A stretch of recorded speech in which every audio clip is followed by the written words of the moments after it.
কাজ করবে এই জায়গায়। তো বাবা রে বাবা, ঘুরিয়ে ফিরে যাবো কি এখান থেকে?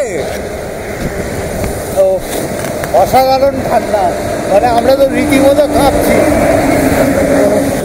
এখান থেকে বর্ধমান হচ্ছে 66, আমরা বর্ধমান ছাড়িয়ে যাব, কিন্তু তার আগে হিন্দুস্তানে দাঁড়িয়ে গরম হয়ে নিতে হবে। অসাধারণ ঠান্ডা, পুরো কাঁপিয়ে দিচ্ছে। এই মুহূর্তে যে এত ঠান্ডা হতে পারে এটা আমি বুঝতে পারছি যে ডিসেম্বরের এন্ড আর জানুয়ারিতে কি হবে, রীতিমতো একেবারে কাঁপিয়ে দেবে। আর এই যে ছেলেটা কোনো দিনও টাইমে ওঠে না, একটা দিনও না। যেই 4টে বলা হয় না, বাবু 5টায় উঠবে, ঠিক আছে, আমি বুঝতে পারছি এ তখন 4টায় উঠতে গেলে 8টায় উঠবে।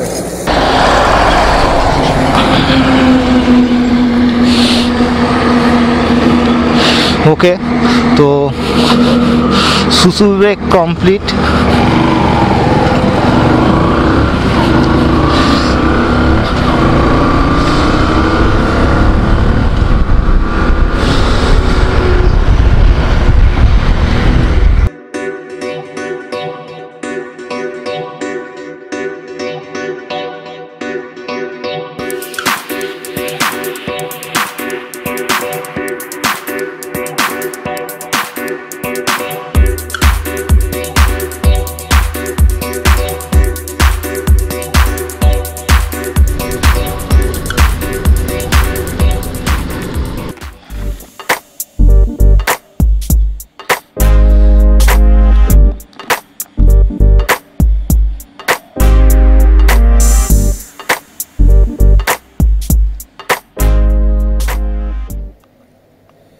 তো হিন্দুস্তানে এখন চাটা খাওয়া হচ্ছে, চা খাওয়া হচ্ছে, কারণ চাটা খেয়ে যাবো, পুজো পুজো দেবো, তারপরে চাটাকেও পিছনে চলে যাবে, আমি চলে যাবো। বাড়ি পৌঁছতে পারবো না, মানে আজকাল বাড়ি পৌঁছাবো না। সেফ ড্রাইভ, সেফ লাইফ, বেশি জোরে চালানো নয়, 65 60 ধরে চলো ভাই, মাইলেজও পাওয়া যাবে। ছাড়া গাড়ি চালাই বলেই দিয়েছি, হাইওয়েটা আমার 4 চাকা মারলে 125 গাড়ি চলবে না।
So now we are leaving Tarapith. এখন তারাপীঠ বেরিয়ে যাচ্ছি। তারাপীঠে ছিলাম, পুজো দেওয়ার ছিল।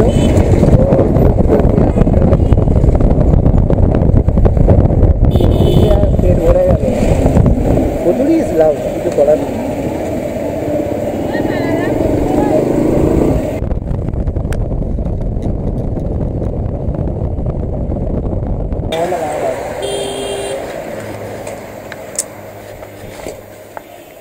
কাকা বলেছে ঠিক আছে, পথ নির্দেশন করছে।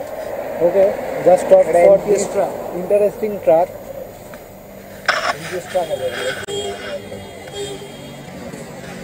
আমরা জাস্ট ফুয়েল আপ করলাম।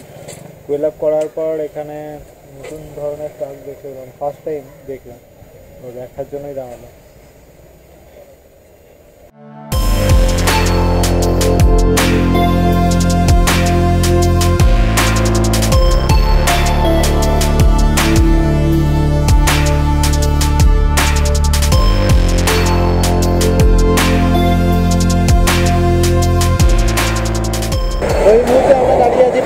জঙ্গলে, তো দেখছো। যাই হোক, পানাগড় জঙ্গলে দাঁড়িয়ে একটু শুশু ব্রেক হলো আর কি। তো আমার পেছন দিকে হচ্ছে পানাগড় জঙ্গল, সামনেও আছে, কাছেও আছে। তো এখানে রাত্রেবেলা বাইক নিয়ে যাওয়াটা ডেঞ্জারাস, তো দিনের বেলায় দেখে ভয় লাগছে, রাত্রেবেলা আর কি যাওয়া হবে। তাই হু করে গাড়ি যাচ্ছে।